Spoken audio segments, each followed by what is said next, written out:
إن الحمد لله نحمده ونستعينه ونستغفره ونعوذ بالله من شرور أنفسنا ومن سيئات أعمالنا من يهده الله فلا مضل له ومن يضلل فلا هادي له وأشهد أن لا إله إلا الله وحده لا شريك له وأشهد أن محمدا عبده ورسوله يا أيها الذين آمنوا اتقوا الله حق تقاته ولا تموتن إلا وأنتم مسلمون يا أيها الناس اتقوا ربكم الذي خلقكم من نفس واحدة وخلق منها زوجها وبث منهما رجالا كثيرا ونساء واتقوا الله الذي تساءلون به والأرحام إن الله كان عليكم رقيبا يا أيها الذين آمنوا اتقوا الله وقولوا قولا سديدا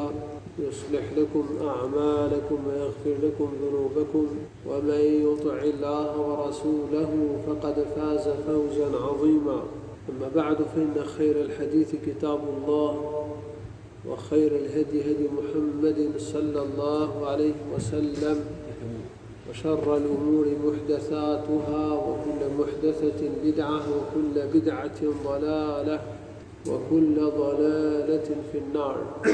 Dashur vëllezër, një nga moralet e rëndësishme për kërkuesin e diturisë është durimi. Durimi do të thotë që njeriu të përmbajë veten, të pranojë veten, të mbash veten në veprat për të bërë veprat e mira, të frenosh veten dhe të mos biesh në gjunahe. Ta mbash veten, robi ta mbaj veten kur i bie një e keqe, kur i bie një sprov, dhe të mos shpreh pa kënaqësi ndaj Allahut subhanahu wa taala, të mos e humb durimin. Allahu subhanahu wa taala e ka lavdruar durimtarët në Kur'an në shumë vende. Thotë wallahu yuhibbu as-sabirin, Allahu dhe durimtarët. Gjithashtu thotë inna Allaha ma'a as-sabirin, Allahu është me durimtarët. Allahu durimtarëve u jep shpërblimin pa hesab, pa llogari. Innama yuwaffa as-sabiruna ajrahum bighayri hisab. Allahu subhanahu wa ta'ala ka premtuar xhenetin për ata që durojnë. Me durim arrihet xheneti. Thotë walaqahum bima sabaru jannatan wa harira. Allahu ka thënë dha atyre për shkak të durimit xhenetin ku ka veshje mëndafshi. Gjithashtu thotë walladhina sabaru ibtigha'a wajhi rabbihim wa aqamu as-salata وأنفقوا مما رزقناهم سرا وعلانية ويدرؤون بالحسنة السيئة أولئك لهم عقبى الدار. Dhe ata që duruan duke kërkuar fytyrën e Zotit të tyre, duke kërkuar shpërblimin e Tij, e falën namazin dhe shpenzuan nga gjërat që ne u dham, nga pasuritë që ne u dham, dhe shpenzuan nga pasuritë që ne u dham, fshehurazi dhe haptazi, dhe me të mirë e shmangin të keqen, sillen mirë me njerëzit, e shmangin keqbërjen me të mirë, fjalë të mira duke bërë mirë. Përfundimi i këtyre njerëzve do të jetë xheneti, dhe do të kenë përfundimin e mirë në xhenet. Atëherë një nga cilësitë atyre që do jenë banor xhenetit është durimi. Gjithashtu Allah thotë në Kur'an ulaika yujzauna al-ghurfata bima sabaru. Këta njerëz do të shpërblehen me vendet e larta në xhenet, me shtëpitë e larta në xhenet, me banesat e larta në xhenet për shkak se kanë bërë durim. Kështu që mirësitë e dynjos dhe të ahiretit arrihen me durim. Prandaj dhe i dërguari Allahu sallallahu alaihi wasallam e ka quajtur durimin si dhuratën ose dhuntin më të mirë që i jepet robit. Ka thënë profeti sallallahu alaihi wasallam: "Wa ma utiya ahadun 'ata'an khayran wa awsa'a min as-sabr." Askujt nuk i jepet dhunti më e gjerë, më e bollshme se sa durimi. Durimi në fakt është boshti i moralit bukur. Kush ka durim përmirëson moralin. Kush ka durim do të jetë trim. Se trimnia kanë thënë është me duruar pak momente përballë armikut, me duruar më shumë se armiku. Kush ka durim është edhe bujar. Kush ka durim nuk bën keq, nuk nevrikoset.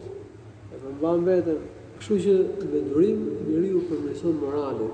Profeti sallallahu alaihi wasallam ka thënë el-imanu as-sabru was-samaha.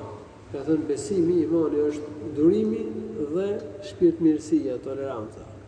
Ka përmendur dy gjëra, durimin dhe shpirtmirësi.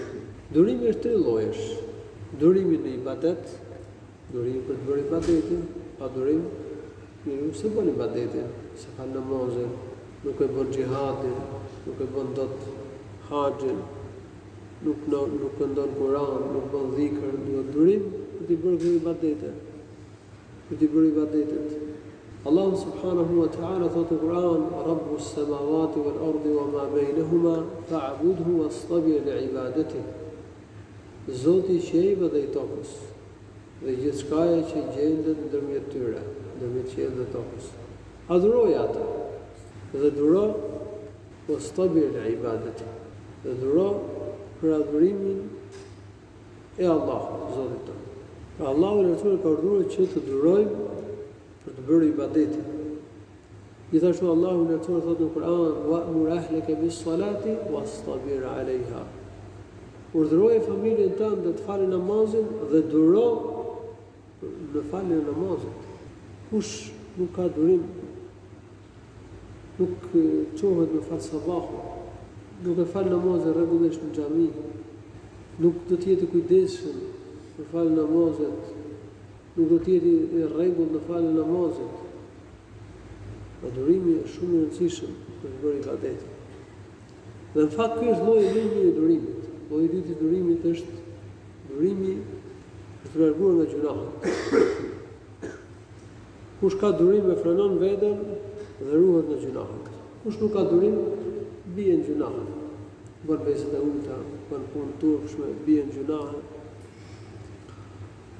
Që një nga llojet e durimit është me duruar ose me rënë në gjunahe. Lloji i tretë është durimi kur robi të bie sprov, kur bie një e keq. Përsëri duhet durim. Allahu subhanahu wa ta'ala thotë në Kur'an: "Wa lanabluwannakum bi shay'in min al-khawfi wal-ju'i wa naqsin min al-amwali wal-anfusi wath-thamarat wa bashshir as-sabirin." Ne do të dhëmë në provë dhe frikë, uri, بشيء من الخوف والجوع ونقص من الأموال والأنفس والثمرات. Paksim të pasurisë. Dhe të njerëzve. Mund të preksmënde njerëzit të afërm, sa mund të vdesë në njërë më tyre, mund të paksohen frutat, mund të mos marrë njeriu produktin kujsor si që priste, wa bashshir as-sabirin, por thotë përgëzoj durimtarët. Alladhina idha asabatuhum musibatun qalu inna lillahi wa inna ilayhi raji'un. Të cilët kur u bie ndonjë fatkeqësi, thonë vërtet te Allahu jemi dhe tek ai do të kthehemi. Ulaika alayhim salawatu min rabbihim wa ulaika humul muhtadun. Këta njerëz do të kenë lavdrimin e Zotit tyre. Allahu do t'i lavdërojë tek melekët. Dhe do të kenë edhe mëshirën. Allahu do t'i mëshirojë. Dhe këta janë të udhëzuarit. Ka thënë Umar ibn Khattab radhiyallahu anhu: "Ni'ma al-'idlani as-salawatu war-rahmah wa ni'ma al-'ilawatu al-hidayah." Ka thënë Umar radhiyallahu anhu: lavdrimi i Allahut, lavdrimi që Allahu i bën durimtarit tek melekët dhe mëshira e Allahut për durimtarin janë dy mirësi. Dhe mirësia e tretë e madhe për të është udhëzimi. Allahu i lavdron durimtarët ke melekët, Allahu subhanahu wa ta'ala i mëshiron dhe Allahu i udhëzon. Mirësitë më dha arrin durimtarët. Edhe dituria nuk mund të merret pa durim. Dituria e Kuranit dhe Sunetit, kërkimi i diturisë Kuranit dhe Sunetit është ibadet, është një vepër e mirë. Dhe përfshihet ke lloji i parë i durimit. Durimi për të bërë ibadetin, që është lloji më i mirë i durimit. Adhurim nuk mundet që robi me marrë dituri. Allahu ka urdhëruar në Kur'an që duroj. I drejtohet profetit thotë fosmir, duro. Pa durim nuk mund të bëhen me dituri. Prandaj Yahya ibn Abi Kathir Allahu më shëroft ka thënë qala li abi la yunadu al-ilmu bi rahati al-jasad. Nuk merret dituria me rahatinë e trupit. Pra nuk bëhen bashkë dy gjëra. E dituria dhe rahati. Kush dëshiron që të marrë dituri, duhet ta lërë rahatin. Duhet përpiqet të studioj, të lexoj, të ulet me zhizën e dijes. Kështu merret dituria, me përpjekje, me angazhim, me lodhje. Lodhja e trurit mund të jetë edhe më e vështirë se sa lodhja fizike. Ka njerëz që e përballojnë lodhjen fizike, por nuk e përballojnë lodhjen e trurit. S'ka durim të ulet, të mësoj përmendesh. Nuk ka durim që të këndoj, të lexoj, të rinë mësimet e dietarëve. Përpiqet të përfitoj prej tyre. Të parët e këtij ummeti kanë bërë udhëtime për të marrë dituri. Prandaj sillet në transmetim se Jabir ibn Abdullah al-Ansari radhiyallahu anhu ka udhëtuar një muaj për të mësuar një hadith nga Abdullah ibn Unais al-Ansari. Një muaj nga Medina në Sham për të mësuar një hadith. E ka gjuar këtë hadith dhe është kthyer. Udhëtoni ditë dhe natë për ta mësuar një hadith. Kështu ka thënë Saidi. Ka thënë Sha'bi, "Law anna rajulan rahala aw safara min aqsa ash-Sham ila aqsa al-Yaman fi talab hikmatin ma ra'aytu anna safarahu da'a." Sikur një njeri kishte udhëtuar nga pika më e largët të Shamit deri në pikën më të largët të Yemenit. Është një distancë shumë e largët që në kohë të shkuarën përshkohej për disa javë. Për të mësuar një fjalë tur, për të mësuar një mesele, thotë nuk do të mendoje se udhëtimi ka shkuar kot. Udhëtonin, lodheshin në kërkim të diturisë. Përpiqeshin me kërkuar dituri. Nuk ngopeshin se marrin dituri. Në hadith profeti sallallahu alaihi wasallam ka thënë: "Men humani la yashba'an, talibu ilmin wa talibu mali." Dy vete janë pangopshëm. Kërkuesi i diturisë dhe kërkuesi i pasurisë, kërkuesi i dynjos. Kërkuesi i diturisë nuk ngopet se marrë dituri. Kjo është lavdërueshme. Kjo është gjë e mirë. Që njeriu të ketë etje për të shtuar diturinë e Kur'anit dhe të Sunetit. Të marrë sa më shumë dituri. Sa më shumë përpiqet njeriu, aq më shumë dituri do marrë.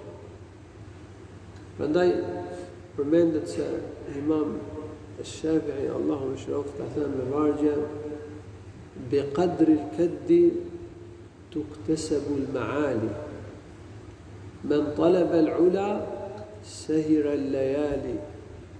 Thot, sipas lodhjes dhe angazhimit njeriu arrin gradat e larta. Kur dëshiron lartësimin, ai rri pa gjuhë natën. E kalon natën duke marrë dituri, duke studiuar, duke lexuar, duke përpjekur. Kanë thënë dituria po nuk i dhe gjithë veten, nuk t'i jepi pjesë. El ilmu in lam tu'tihi kullak lam yu'tika ba'da. Dituria në qoftë se nuk i jepesh totalisht, nuk ta jepi pjesë. Atëherë pra, durimi është shumë i rëndësishëm për kërkimin e diturisë. Nëse dhe kërkuesi i diturisë e shtron diturimin, dituria ai e le marrë diturisë. Fillon me mësu Kur'an e le, fillon me mësu arabisht e le, fillon me mësu hadithe e le, fillon vazhdon rrugën e diturisë dhe davetit edhe ndërpritet. Duhet që durimi të vinë në rritje, të shtojmë durimin. Dhe durimin ne mund ta kalisim, mund ta edukojmë veten, mund ta shtojmë durimin. Durimi është një karakter që mund të kultivohet. Ka thënë profeti, innamal ilmu bit-ta'allum wa innamal hilmu bit-tahallum. Ka thënë dituria merret me duke e nxënë. Dhe maturia dhe durimi fitohet duke u treguar si i tillë. Po me yatasabbar yusabbiruhu Allah. Kur tregohet durimtar, Allahu i lartësuar do t'i jap durim. Allahu i lartësuar ka për ta bën durimtar. Kështu që durimin mund ta kultivojmë, mund ta zhvillojmë, mund ta shtojmë. Edhe ai që ka durim mund bëhet më durimtar. Në fakt, suksesin në fushën e dijes dhe davës njerëzit do të arrijnë sipas durimit. Kush ka më shumë durim, ka më arritur më shumë në fushën e dijes dhe davetit, mirësitë e dunjos dhe të ahiretit. Një çështje tjetër që hyn gjithashtu ke etika e marrjes diturisë është konkurenca për të marrë dituri. Interesimi për të marrë dituri duhet vinë duke u shtuar. Konkurenca për të shtuar diturinë është e lavdërueshme, por kush që mos pengojmë njëri tjetrin, mos e kemi smir njëri tjetrin, po të konkurrojmë me njëri tjetrin për shtuar diturinë. Kush të mësoj më shumë, dhe të lodhet më shumë që të marrë diturinë. Por kuptohet të mos pengojmë njëri tjetrin, të ndihmojmë njëri tjetrin me marrë dituri, të mos e kemi smir njëri tjetrin. Allahu subhanahu wa ta'ala e ka urdhëruar të dërguarin e tij të thotë: "Wa qur rabbi zidni ilman", thuaj, Zoti im shto më dituri. Shtimi i diturisë është gjë e mirë. Madje shtimi i diturisë është gjëja më e mirë. Prandaj Allahu subhanahu wa ta'ala e ka urdhëruar profetin e tij thotë: "Thuaj, Zoti im shto më diturinë". Pra lutu që Zoti ta shtojë diturinë. Nuk thotë lutu, o Zoti im më shto pasurinë. Më shto më jep famë kështu me radhë. Thotë thuaj, Zoti im shto më diturinë. Asë dituria është gjëja më e shtrenjtë që kërkojmë. Kërkimi i diturisë është më i mirë se kërkimi i pasurisë. Shtimi i diturisë është më i mirë se shtimi i pasurisë. Të parë të këtij ummeti e piqeshin me diturinë. Edhe nuk ndaleshin se kërkuar diturinë. Abdullah ibn Mubarak shpjegon deri kur do marrësh dituri, ka thënë deri vdekja. E pyetën Imam Ahmedin, deri kur do marrësh dituri? Tha ila al-qabr, deri sa të shkojnë në varr. E ka pyet Hasan Basriu, nëse një person i ka thonë është bon 80 vjeç, hal yahsulu bihi an yatlub al-ilma? Qala in kana yahsulu bihi an ya'isha fa na'am. Një njeri që ka arritur moshën 80 vjeçare, a bën që ai të vazhdojë të kërkojë dituri? E thënë nëse vlenda është mirë për ta që të jetoj, atëherë shtoj diturinë, vazhdoj të marr dituri. Një dietar tjetër pyeti dhe thanë: sa i interesuar je për shtuar diturinë, sa shumë përpiqesh. Tha: pse të mos përpiqem që të jem në qitari ali Rasulillah, të jem në karvanin e pasuesve të profetit sallallahu alaihi wasallam. Se pasuesit e profetit marrin dituri, shtojnë diturinë. Prandaj pra e ka thënë të fjalë. Dikush nga dietarët ka thënë: la yazalu ar-rajulu 'aliman ma ta'allama, fa idha taraka at-ta'alluma iktifa'an bima talab, fa huwa ajhal ma yakun. Do të vazhdojë njeriu të quhet i ditur për sa kohë që shton dituri, kërkon dituri. Në momentin kur e le kërkimin e diturisë, do thotë mjafton kaq, ai është shumë i paditur. Atë nuk ndalet kërkuesi i diturisë në një cak. Thonë mësoj Kur'anin përmendesh, kaq, nuk mësoj gjë tjetër atë. Ose thotë mbaroj në një institut, nuk vazhdoj më. Mbaroj fakultet, nuk vazhdoj më. Ky se ka kuptuar diturinë. Ky nuk e ka shijuar diturinë. Po ta shijonte diturinë, po ta kuptonte se ç'është dituria, nuk do njihte kufi. Po do vazhdonte, do përpiqej të shtonte diturinë. Sa të ishte gjallë. Përmendet se njëri nga të parët e këtij ummeti ka qenë në smundjen e vdekjes, prak vdekjes. Edhe ka pyetur për një meselë të diturisë. Thonë ti, po çfarë duhet ti në prak vdekjes, shtratën e vdekjes? Tha: la an amuta wa ana a'lamu hadhihi al-mas'ala khayrun min an amuta wa ana ajhaluha. Ka thënë të vdes me diturinë mbi këtë çështje, më pëlqen më shumë se sa të vdes pa e ditur atë. Kështu që vazhdojmë shtojmë diturinë se të jemi gjallë. Imam an-Nawawi Allahu më shëroft ka nxitur duke folur për edukatën e kursit të diturisë, që të vazhdojë njeriu me marrë dituri. Marrë dituri, të pyesësh, të mësosh, të kërkosh, të mësosh për atij që është më i madh, edhe për atij që është më i vogël, edhe për atij që ke moshatar. Të mos ngurosh me mësu. Atëherë pra të interesojmë me marrë dituri dhe të konkurrojmë për shtuar dituri. Edhe pyetja të pyesim dietarët, çështjet e diturisë, të pyesim mësuesit, të pyesim hoxhallarët, njerëzit e ditur të pyesim për dituri. Pyetja është një mënyrë për të marrë dituri. Allahu subhanahu wa ta'ala thotë në Kur'an: "Fas'alu ahla adh-dhikri in kuntum la ta'lamun." Pyesni të diturit në qoftë se nuk dini. Allahu na ka urdhëruar që të pyesim të diturit kur nuk dini. Profeti sallallahu alaihi wasallam I ka kritikuar ashpër ata që dhanë fatva pa dituri. Ka treguar Abdullah ibn Abbas radhiyallahu anhu se profeti sallallahu alaihi wasallam kishte çuar ca njerëz me një mision. Edhe gjatë udhëtimit njëri prej tyre merr një plag në kokë. Më pas u bë xhunup. Edhe I pyeti shokut bashkëpunëtar. I tha: "Hel tajiduna li rukhsatan fi tayammum?" A ka lehtësim për mua që të marr tayammum? Për ata mendonin se përderisa ka ujë duhet me ula, s'lejo tayammum. Uji ekzistonte, pas nuk gjejmë lehtësim për ty. S'ka tolerim për ty. Qala fa ightasala fa mat. Ky ula edhe vdiq. Se kishte plagë në kokë dhe për ta ngujë dhe vdiq. E njoftuan profetin sallallahu alaihi wasallam, kur shkuan ke profeti sallallahu alaihi wasallam tha: "Qataluhu qatalahumullah." E kanë vrarë I vraftë Allah. Ela sa'alu idh lam ya'lamu fa innama shifa'u al-'ayyi as-su'al. Tha profeti sallallahu alaihi wasallam: "Përse nuk pyetën kur nuk dinin? Do të kishte pyet." Shërimi I paditurisë është duke pyet.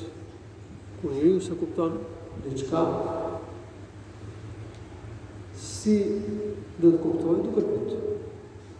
Nëse njeriu nuk e di diçka, si do ta mësojë duke pyet. Atëherë profeti ka këshilluar me pyet të diturit kur nuk di. Dhe mos me fol me padije me çështjet e fesë. Por ne duhet të pyesim dietarët e sunetit, dhe hoxhallarët e sunetit për dijen e fesë, pra ata që janë rrugë drejt, rrugën e Kuranit dhe sunetit, rrugën e sahabëve, rrugën e shokëve të profetit. Të mos pyesim çdo kënd për çështjet. Abdullah ibn Amr ibn As radhiyallahu anhuma ka treguar se profeti sallallahu alaihi wasallam ka thënë: "Inna Allaha la yaqbidu al-'ilma intiza'an yantazi'uhu min qulubi al-'ibad." Allahu I lartësuar nuk është kërkuar dituri nga zemrat e njerëzve. Por Allahu subhanahu wa ta'ala e merr diturinë me vdekjen e dietarëve. ولكن يقبل العلم بقبض العلماء حتى إذا لم يبق عالما اتخذ الناس رؤوسا جهالا فسئلوا فأفتوا بغير علم فضلوا وأضلوا. Allahu e heq diturinë, e shtyp diturinë në vdekjen e dietarëve. Kur vdesin dietarët, njerëzit pyesin për çështjet e diturisë të paditurit, të cilët devijojnë vetë dhe njerëzit e çojnë rrugë gabuar. Atëherë duhet me pyet, të hadithe ka sjellë Buhariu dhe Muslimi në dy sahihet e tyre. Atëherë për çështjet e diturisë duhet pyesim dietarët e sunetit, pasuesit e sunetit.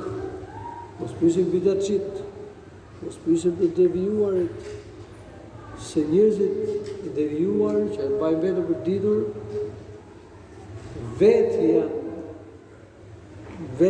janë devijuar dhe pyetsin njerëzit që I pyesin I çojnë në rrugë gabuar. Të parët e këtij ummeti kanë folur në çështjen e pyetjes. Kanë thënë el-ilmu Ziyadatul ilmi al-ibtigha wa darakuhu as-su'al. Dia shtohet duke kërkuar. Dhe dia arrihet duke pyet. I kanë thënë Abdullah ibn Abbasit: "Kayfa asbahta 'aliman?" Qala: "Bilisan sa'ul wa qalbin 'aqul." Pyetën Abdullah ibn Abbasit: "Si ka arritur të bëhesh i ditur?" Ka thënë: "Duke pyet shumë, edhe duke menduar shumë mbi diturinë." Dy gjëra kishte. Pyeste shumë dhe mendonte shumë mbi diturinë. Nuk duhet na vinë zor me pyet. Ka thënë nëna besimtarve Aisha radhiyallahu anha: "Rahimallahu nisa al-ansar. Lam yamna'hunna al-haya'u an yatafaqahna fi ad-din." Allahu i mëshiroft gratë e ansarëve. Ato nuk e ka penguar turpi që të mësojnë çështjet e fesë. Këtë hadith e ka sjellë Buhariu në Sahihun e tij. Nuk u vinte zor me pyet. Po kuptohet pyetjet do të bëhen me edukat. Me pyet për çështje që kanë dobi. Të pyesin për të mësuar, jo për të vënë në vërtetësi mësuesin apo hoxhën apo dietarin. Po të pyesin me nxënë diturinë, me përfituar diturinë. Apo pyetje të ndihmon. Ka thënë Ibn Shihabi, Allahu mëshiroft: "El-ilmu khazain wa mafatihuhu as-su'al." Dituria është thesare. Dhe çelësat e këtyre thesareve janë pyetjet. Dituria është thesare. Çelësi i këtij thesare kush është? Pyetja. Me pyet njerëzit e ditur. Por duhet të kemi parasysh ato që e përmendëm pak më parë, që të respektojmë etikën e të pyetorit. Se edhe njeriu kur pyet tregon mençuri. Mos me bezdis dietarin, hoxhën, mësuesin. Mos me pyet për çështje që i di. Mos me pyet për të provokuar, për të vënë provë hoxhën. Mos me pyet për çështje që nuk kanë ndodhur. Mos me bë pyetje që s'kan dobi. Thjesht për të pyet. Por me pyet për të mësuar. Interesimi për librat e diturisë. Në fakt interesimi për librin vjen duke u zbehur. Po zbehet interesimi për librat, po shtohet interesimi për mjetet, për celularët, kompjuterat dhe programet në celularët dhe kompjuterit. Po librat, në fakt, tani po lidhen në për bibliotekat elektronike, sidomos në arabisht. Libri tashmë po hyn edhe në përfaqet e internetit. Në shkuarën, libri kishte një vlerë shumë të madhe, sepse ishte shumë e vështirë me marrë libër. Ishin të varfër, librat shkruheshin me dorë, kopjet e librit ishin të rralla, libri mund të dëmtohej. Prandaj interesimi për librin ka qenë shumë i madh. Kujdesi për librin ka qenë shumë i madh. E konsideronin librin si shoqëruesin më të mirë. E konsideronin librin si një thesar. Ka thënë Ibn Jauzi, kur gjej një libër, më duket se kam gjetur një thesar. Kishin kënaqësi të madhe të gjeni një libër, interesoheshin për librat, me mbledh librat. Parët e këtij veri bënë libra më dhej. Ose duke rënë ambicia, kam bërë përmbledhje. Përmbledhje të njohurive që njerëzit mund të lexojnë, të studiojnë dhe të kuptojnë. Gjithsesi libri është i nevojshëm. Dhe gjatë rrugës për kërkimin e diturisë, përpiqet marrë librat më të dobishëm në çdo lëmë, në çdo fushë. Pyesin dhe dietarët, hoxhallarët për librat më të dobishëm. Dhe ta formojnë në bibliotekë. Dhe të zhvillojnë kulturën e leximit. Të kemi një program të përditshëm leximi. Ka pas dietarë që kanë pas më mira libra, që kanë lexuar më mira libra. Ka pas për ty që kanë lexuar deri në 100 faqe në ditë. Ka që e kanë lexuar Sahihul Bukharit 100 herë. Ka që e kanë lexuar Sahihul Bukharit në 4 mezhlise. Ka që kanë lexuar për një periudhë disa ditore, disa vëllime. Sheikh Albani Allahu mëshiroft ka lexuar vetëm në Mektebetu Zahiriyya, që ka qenë një bibliotekë me dorëshkrime në Damask, rreth 10.000 dorëshkrime, jo libra, kështu si libra që kemi ne që janë tradhitur mirë dhe lexohen lehtë. Dorëshkrime që janë shkrime vjetra, 10.000. Edhe ka bërë dhe indeksin e dorëshkrimeve të bibliotekës, dhe nuk ka qenë punojës i bibliotekës. Punon të Saçi, edhe hyn të bibliotekë, edhe 4 orë punon të dyqan, për të mbajtur vetën dhe familjen. Dyqan në sahatave, Saçi dhe më dhe në ndreqës. Edhe pjesën të shkon të rritë orë të tërë në bibliotekë. Po edhe personeli në bibliotekës e pa që kërë ishte studiues, dhe janë tregu tolerant me ta. I kanë dhënë dhe qetësin dhe hyn dhe kur doshë në bibliotekë. Kishte caktuar dhe një dhomë, kishte shkallë, gjitej, edhe përmendet se një herë vetë ka treguar Sheikh Albani se ishte lodhur nga syt, ishte një infeksion në sy dhe kishte këshilluar mjeku që për një farkohë mos lexonte. Në disa ditë, po s'po i rrihej. Sa i shërzuar me studim, me lexim, nëse i mungon libri, nuk ndjehet rahat. Edhe kalon disa ditë, dhe tha, ju kujtua një libër i Ibn Abi Dunjas. Ibn Abi Dunja ka voca libra. Një nga librat e tij është Dhammul Malahi. Është kritika ndaj dëgjimit të veglave muzikore, muzikës, ahengjeve. Ju kujtua që është ky libër, dhe caktoi një ose kërkoi nga një punojës që ta kopjonte librin. Këtë libër ta kopjonte. Edhe tha po merrem me këtë libër, ndërkohë që jam në këtë gjendje. Mirë po duhet kopjuar këtë libër, ky punojës i bibliotekës vëren që mungon në një faqe, dhe i thotë Sheikh Albanit mungon një faqe. Fillon Sheikh Albani të kërkojë këtë faqe të librit në bibliotekë. Kërkoi një nga librat e hadithit, nuk e gjen. Pastaj tjera.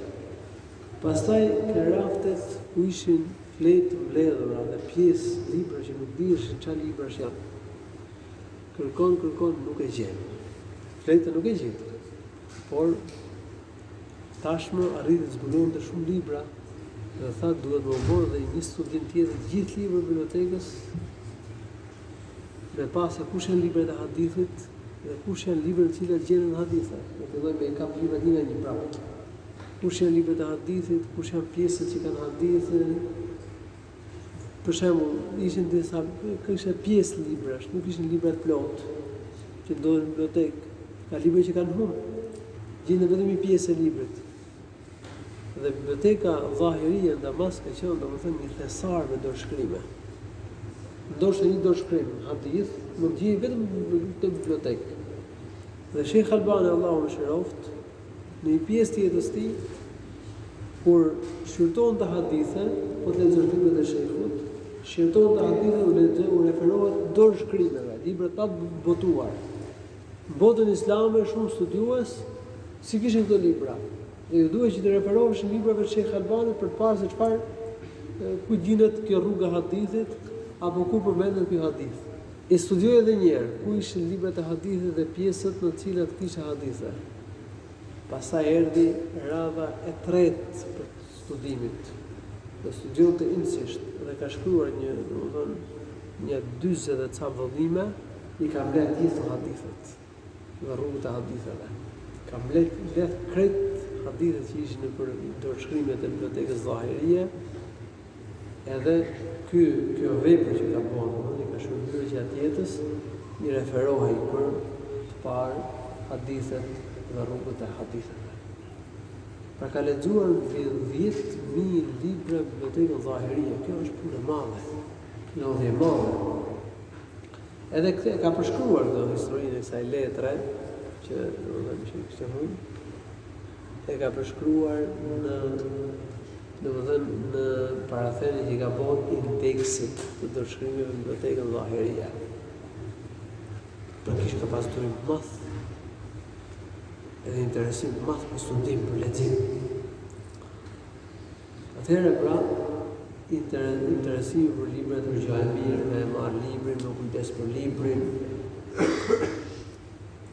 me pas program ditor për të lexuar, por librat nuk i marrim thjesht për të zbukuruar raftet. Njerëzit thonë çfarë biblioteke të madhe kishte filani. Marrim libra që ti lexojmë, përfitojmë prej tyre. Një çështje tjetër që duhet ta kemi parasysh është se vërtet libri është gjë e mirë dhe është një mjet për të marrë dituri, duhet të tregojmë interesim për librin, por libri nuk mjafton për të kuptuar diturinë. Duhet që të ulemi tek mësuesit, tek dietarët, tek kontrollarët dhe mësojmë për tyre.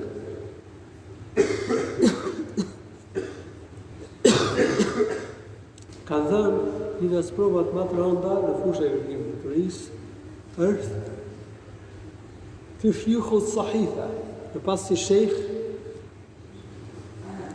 libri. Njeriu mund të kesh kuptoj ato që i lexon. Mund të kuptoj gabim. Nësa kur ullet këtë dietarët dhe kontrollarët, kur gjën për tyre, kur mëson për tyre, kur i pyet ata, sqarohet. Imam Shafiu ka thënë që njerëzit, që njeriu mund të mos i kuptoj rregullat për shkak se nuk merr nga dietarët, po thjesht i referohet në një libër. Kështu që kemi nevojë të pyesim, të ulemi në diturit, përfitojmë nga diturit. Libri është mjet, por nuk mjafton. Në mënyra më e mirë ta kuptuar librin është të ulemi me njerëz të ditur. Të lexojmë para tyre, ose lexojmë bashkë me ta. Ka thënë Imam Shafiu në lidhje me shoqërimin me dietarët, ka thënë akhi لن تنال العلم إلا بستة سأنبيك عن تفصيلها ببيان ذكاء وحرص واجتهاد وبلغة وصحبة أستاذ وطول زمان. كثر ضايع nuk mund bësh me dituri nëse nuk i ke 6 veti, 6 cilësi. E para zvarësia. E dyta, interesimi për dituri, me qenë interesum, pas ambicia, interesim. E dyta. E treta, zelli, me qenë i zellshëm. Me qenë demel. Është e treta. E katërta, me marr, me pas ai sa me ja kalu. Atëherë, sa pasuri do të kërkojë një kërkues i diturisë, sa me ja kalu, sa me shty. Jo më tepër.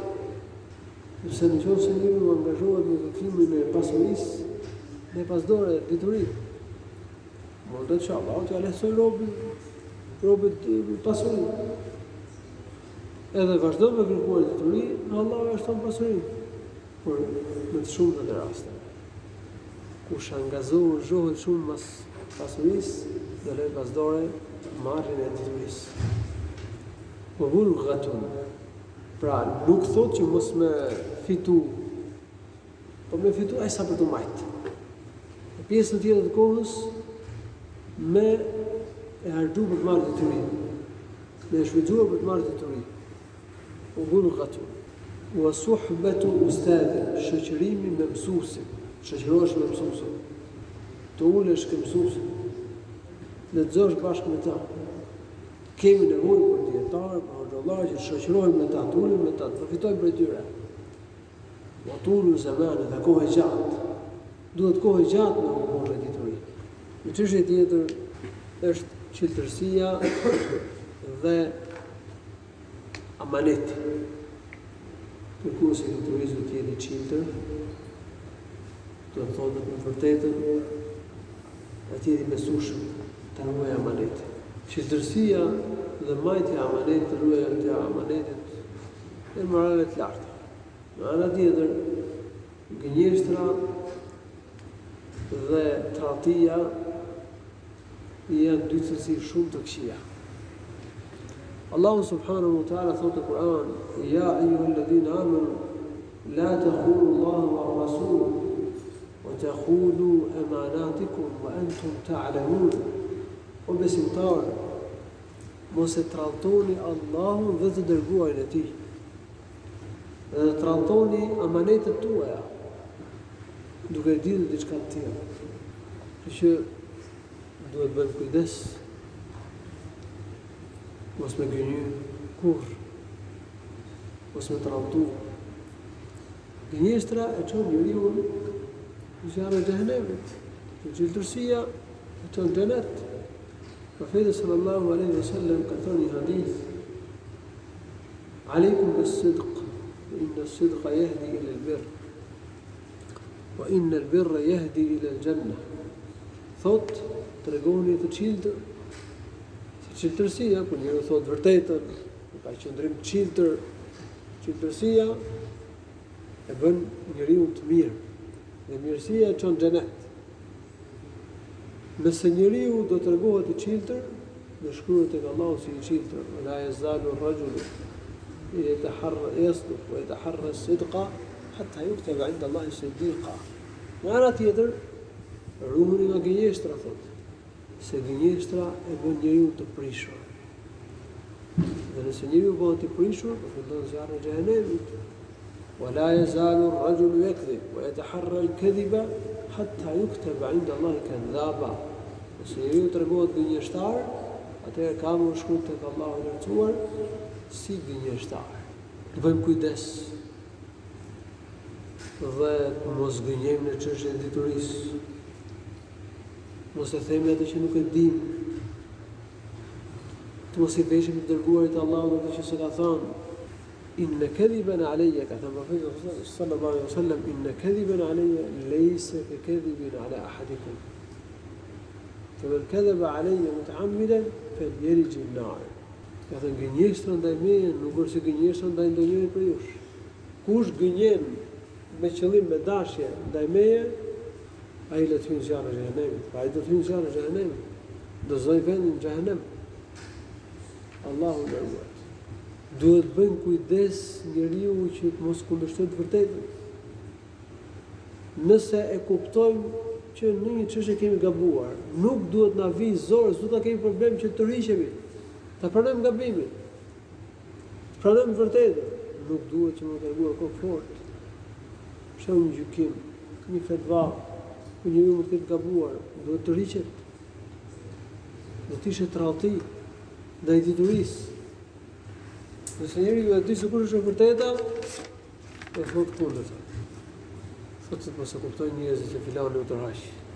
Duhet që kush duhet të ketë guximin ta pranojë të vërtetën, ta thotë vërtetën, ta pranojë gabimin. Bëjmë kujdes të mos flasim pa dije.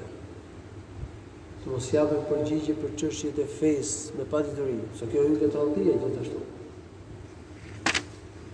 Nuk duhet të nxitojmë të dhamë përgjigje fetare. Përderisa ka një më të ditur që jep përgjigje për çështje fetare, nuk duhet të nxitojmë. Madje të parë të këmbëve sahabët, kur pyetën ndaj rrugës do të pyesë filanin. Ja lini një tjetër. Çdo shtë me mbajt me vete përgjegjësinë e dhënit përgjigje. O kuptoj që pyetjet që bëjnë njerëzit nuk janë gjithë njësoj. Dikush më pyet për çështje fillestare të fesë që e di çdo musliman. E përgjigje. Dikush pyet për parimet e fesë. Ja përgjigje, se gjithë muslimanët dinë parimet dhe themelet e fesë. Në shtyllat e fesë. Dikush pyet për dialog, kush është i aftë të dialogoj me ta. Por në qoftë se pyet dikush për çështje delikate, çështje ligjore, çështje fiqh që janë shumë thella, dhe për cilat i përgjigjet vetëm dietar, duhet të nxituar. duhet me folur pa dije, duhet me bëu kujdes, se të folurit pa dije është nga gjunahet e mëdha. Thotë Allahu në Kur'an: "La taqfu ma laysa laka bihi ilm." Mos dish ato për cilën nuk e dituri. Inna as-sam'a wal basara wal fu'ad kullu ulaika kana anhum mas'ula. Vërtet për dëgjuarit, të shikuarit dhe zemrën, gjithë ato robi do pyeten ditën e gjykimit. I thashë Allahu kur ka përmendur gjunahet e mëdha në Kur'an, e thënë: "Wa taqulu 'ala Allahi ma la ta'lamun." Dhe të thoni për Allahun atë që nuk e dini.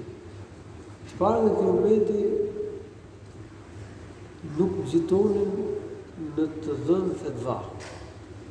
Dhe e quanin guximtar të madh atë që nxiton për të dhënë fetva. Sufjani ka thënë: "Ejsarukum ala al-futya, ejsarukum ala an-nar."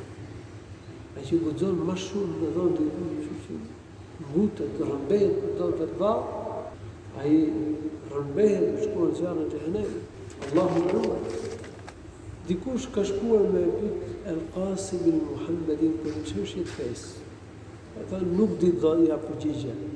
I thot: "Këtë pyesur nëse ti nuk di më dhën përgjigje." I tha: "Mos u mashtro me mjekën time. El-Qasim al-Muhammed është një i Abu Bekrit. Ka qenë dietar i madh, radhë tabiinëve, nga fuqahat e Medinës. Dietar dhe tabiinëve që ka marrë dije nga sahabët, një nga fuqahat e Medinës, nipi Abu Bekrit, por me thonë, unë nuk e di këtë çështje. Si vinte zor me thonë që nuk e di. I thonë: "Po këtë pyesur." Thotë: "Unë nuk e di këtë çështje. Mos u pashtro me paraqitjen time. Unë nuk e di." Abdullah ibn Mas'ud radhiyallahu anhu ka thënë: "Është më e mirë për dëlimin për ju kur pyetet për diçka që nuk e di, të thotë la adri, nuk e di. Sepse Allahu thotë dërguarit të tij, kul wama Allahu na thotë wama ana min al-mutakallifin. Kul ma as'alukum alayhi min ajrin wama ana min al-mutakallifin." Thuaj, por nuk kërkoj shpërblim për mesazhin që ju përcjell. Dhe as nuk shtiren duke pretenduar atë që nuk e kam, ose atë që nuk e di. Wama ana min al-mutakallifin. Kështu që njeriu nuk duhet shtiret që kur di atë që nuk e di. Po thonë për diçka që se di, unë nuk e di, e do pyes për të. Më interesohen, ose pyet atë që është më i ditur, ose pyet një tjetër. Me mësu vetë me shprehje nuk e di. Dikush thot, kam qenë me zhisë i Imam Malikut. Dhe është pyesur për 48 çështje. Dhe për 32 për tyre ka thënë la adri, nuk e di. Për 32 për tyre ka thënë nuk e di. Përmendë se një burr ka shku prej një vendi të largët, ka shku në Medinë e pyeti Imam Malikun. E pyeti Imam Malikun, i tha Imam Malikun nuk e di. I tha: "O Imam, mund të kthej në vendi im. Çfarë do u them atyre?" Sa thuaj që Imam Maliku ka thënë nuk e di. A nuk u vinte zor me thënë diçka që nuk e di unë, nuk e di. La adri, nuk e di këtë çështje. Kështu që një nga edukata e marrjes diturisë për hapjen e saj është që ta mësojmë veten me thonë nuk e di për diçka që se di. Dhe të mos na vinë zor me përdorur këtë fjalë. Unë nuk e di këtë meselë, nuk e di këtë çështje. Kështu pra, vëllezër, duhet bëjmë kujdes dhe të mos flasim për çështje që nuk i dim, mos drejtohemi me dhënë fetva, mos japim fetva të gabuara, mos i veshim profetit atë që se ka thënë, mos u veshim dietarëve fetva që nuk i kanë dhënë, se kjo hyn ke amaneti, kemi të besueshëm, kemi të saktë. Nusë Allahu subhanahu wa ta'ala da i bërë të dobishme këto që u thash. Edhe do të vazhdojmë në mësimin tjetër inshallah ta'ala mbase me etikën, edukatën e kërkimit diturisë, do ta mbyllim pastaj këtë temë. Me ndihmën e Allahut subhanahu